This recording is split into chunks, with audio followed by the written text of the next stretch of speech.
આપણે આપણો business next level સુધી પહોંચાડવો હોય ને, તો આપણી સાથે જે વ્યક્તિ કામ કરે છે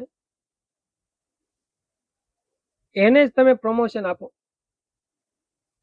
એને આગળ લઈ જાઓ,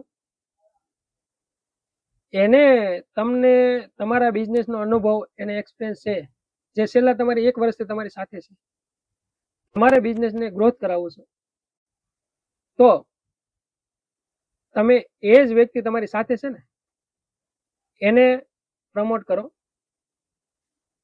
અને એને ભાગીદાર બનાવો. શું કામ? આપણા ધંધાના જે કઈ એંગલથી જેવી રીતે આપણો બિઝનેસ ચાલે છે ને, એ આપણી સાથે જે વ્યક્તિ છે ને એને બધી ખબર છે.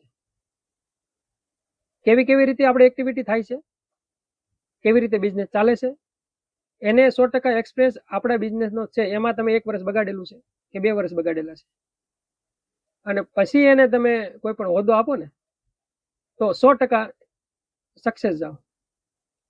પણ જેને એક્સપિરિયન્સ નથી ને તમે તમારી સાથે જે વ્યક્તિ છે એને એને આવવા દો, અને નવો કોઈ વ્યક્તિને જેને એક્સપિરિયન્સ નથી એને બેસાડી દો, અને પછી હવે ઓલાને અનુભવ નથી ને એને બેસાડો ને, હવે એની સાથે તમારે બધું પાછું એકડો ઘૂંટવાનો, એકડો ઘૂંટી અને પછી એને નવી શરૂઆત કરાવવાની.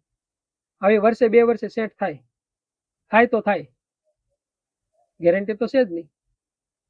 માટે તમારી સાથે રહેવા વાળી વ્યક્તિ હોય ને એને પેલા પ્રાયોરિટી આપવી, અને તમારે માનો કે 1 બ્રાન્ચ 2 બ્રાન્ચ 3 બ્રાન્ચ ખોલી શકો છો, તો એમાં તમે સક્સેસ થઈ જશો. આ વાત તમને સાચી લાગી હોય ને તમારા મિત્રોને શેર કરો અને કોમેન્ટમાં તમે યસ લખી શકો છો. જય સ્વામિનારાયણ.